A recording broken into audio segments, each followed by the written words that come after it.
आज देश की संसद के बाहर जो तस्वीरें देखने के लिए मिली, उन तस्वीरों ने इस देश के 100 करोड़ हिंदुओं को बुरी तरह से आक्रोशित कर दिया है।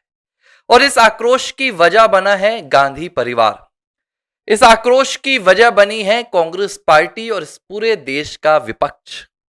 शायद आप कल्पना नहीं कर सकते कि इस देश की संसद परिसर में एक ऐसा ड्रामा किया जाए जहां पर एक मौलाना को सर पर टोपी और बड़ी बड़ी दाढ़ी के साथ बैठाया जाए और वहां पर बैठाकर उस मौलाना के जरिए इस तरह से तस्वीर पेश की जाए कि भाई वो देश में आतंक फैला रहा है, वो देश में लव जिहाद फैला रहा है, वो देश में थूक जिहाद फैला रहा है।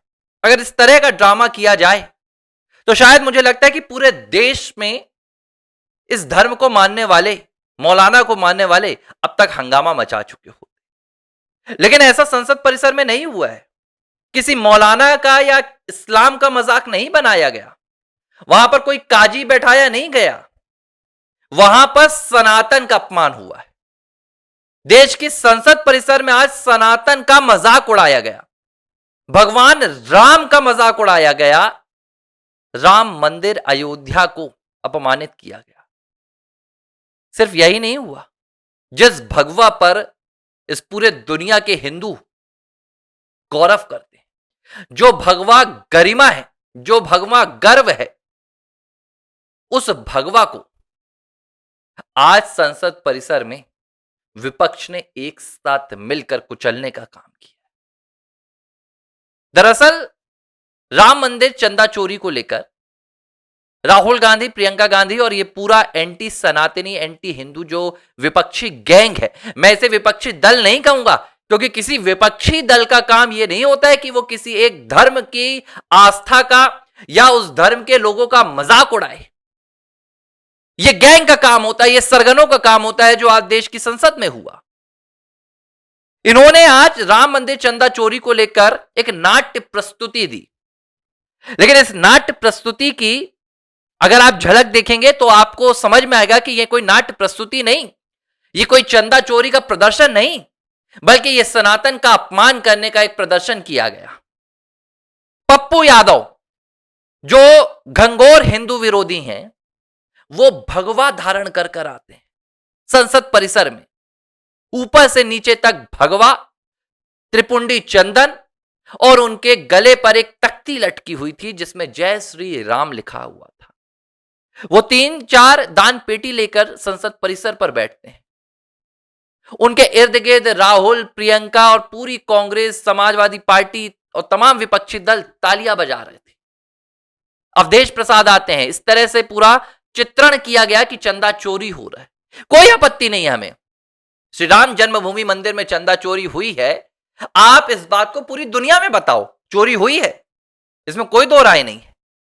उन अपराधियों पर आप पूरे दुनिया में जाकर डंका बजाओ किसने चोरी की है, कोई आपत्ति नहीं है। भाजपा की सरकार है उत्तर प्रदेश में और इस चोरी के लिए भाजपा की सरकार को अगर आप कह रहे हैं कि सरकार नहीं रोक पाई तो भाजपा की सरकार को कटघरे में खड़ा करो, किसी को कोई आपत्ति नहीं है। लेकिन इस पूरे प्रकरण को लेकर सनातन को अपमान करने का अधिकार विपक्षी दल को किसने दे दिया? राहुल गांधी जा रहे हैं वहां पर पप्पू यादव के पास, चंदा डाल रहे हैं दान पेटी में। अरे राहुल गांधी, अगर इतनी हिम्मत थी तो जाकर श्री राम जन्मभूमि मंदिर में दर्शन करके आते ना।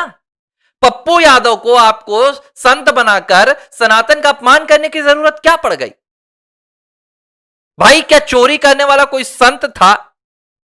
क्या चोरी करने वाला कोई साधु था या कोई सनातनी धर्म प्रचारक था? नहीं था। चोरी करने वाले वो लोग थे जो सामान्य कर्मचारी थे।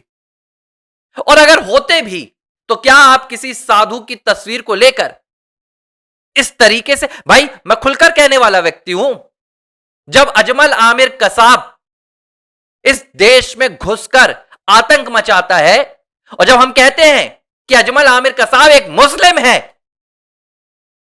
वो इस्लाम को मानने वाला है, तो ये क्या लोग कहते हैं? ये लोग कहते हैं कि आतंकवाद का कोई धर्म नहीं होता। पिछले साल 22 अप्रैल 2025 के दिन जम्मू कश्मीर की बैसरन घाटी में पहलगाम में धर्म के नाम पर गोलियां चला दी गई, धर्म के नाम पर 26 हिंदुओं का कत्लेआम कर दिया गया। तब यह पूरा विपक्ष और इनका सनातन विरोध कहता था कि आतंक का कोई धर्म नहीं होता। जब बात इस्लाम की आती है तो ये सिलेक्टिव हो जाते हैं, तब इनके लिए आतंकी आतंकी होता है, धर्म धर्म नहीं होता।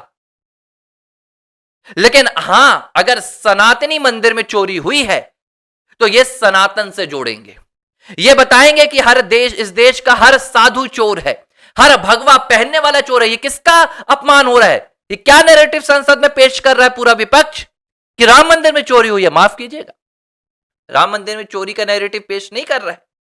यह नैरेटिव दिखा रहा है कि हर भगवा पहनने वाला चोर होता है, हर सनातनी चोर होता है, हर साधु चोर होता है। यह दिखाने का प्रयास किया राहुल, प्रियंका, पप्पू यादव ने। आज ओवैसी नहीं आ रहा, जिस ओवैसी को यह तकलीफ होती थी कि हर बॉलीवुड की मूवी में बड़ी दाढ़ी वाला ही क्यों आतंकी दिखाया जाता है, आज वो ओवैसी ये नहीं कह रहा कि भाई भगवा पहनने वाले के चोर क्यों दिखाया जा रहा है।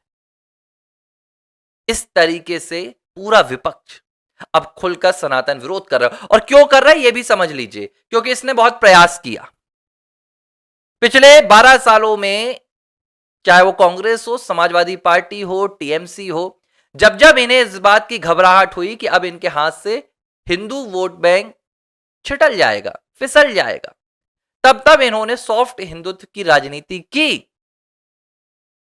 तब तब राहुल गांधी मंदिर गए, उन्होंने सर झुकाया, लेकिन जब उन्हें हिंदुओं का भरोसा नहीं मिला, क्योंकि हिंदू भूलता नहीं है कि ये सनातन विरोधी हैं, ये रामद्रोही हैं, तो अब ये खुलकर आ गए कि भाई अब हम हिंदुओं का मजाक ही उड़ाएंगे, अब हम हिंदुओं का सम्मान नहीं कर पाएंगे झूठा।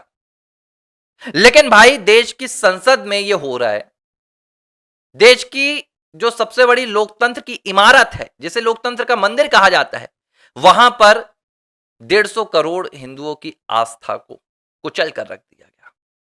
यह अपने आप में शर्म का विषय है। मुझे लगता है कि जो लोग राहुल, प्रियंका, कांग्रेस, समाजवादी पार्टी इनका तब समर्थन करते हैं जब ये मंदिरों में जाते हैं, तो इनसे सवाल पूछा जाना चाहिए कि क्या ये वाकई में आस्था के लिए आए हैं या सिर्फ और सिर्फ अपनी राजनीति के लिए। बहरहाल ये कोई पहला मामला नहीं है। कांग्रेस पार्टी और समाजवादी पार्टी की आंखों में हमेशा से राम मंदिर को अपमान करने का आक्रोश छिपा हुआ था। ये कर नहीं पाते थे। देश में एक जबरदस्त तरीके से आज भी सनातन के पक्ष में लहर है, लेकिन ये अब सरकार को कटघरे में खड़े करने के लिए सनातन को अपमानित कर रहे हैं। बहरहाल इसका जवाब तो सनातनी जनता देती है इन्हें वोट में, सनातनी जनता इनको चुनाव में जवाब देती है। लेकिन मुझे लगता है अब कानून को भी जवाब देना चाहिए। इस तरीके का कुकृत्य करने के लिए राहुल, प्रियंका और पप्पू यादव के खिलाफ भी आपराधिक मुकदमे दर्ज होने चाहिए, क्योंकि अगर यह भगवा के साथ हो सकता है तो फिर इन्हें किसी मौलाना की शक्ल पे भी इसी तरह का एक प्रदर्शन कर कर बताना चाहिए कि किस तरीके से मदरसों में आतंकी खेती होती है, किस तरीके से जिहादी डॉक्टर्स पकड़े जाते हैं, किस तरीके से डायनामाइट बनाते हुए इनके पकड़े जाते हैं। सीधी सी बात है, अगर नहीं कर सकते तो इनके माथे पर सनातन द्रोही का तमगा लगा देना चाहिए। एबीसी हिंदी न्यूज, आज ही जुड़िए हर खबर के साथ।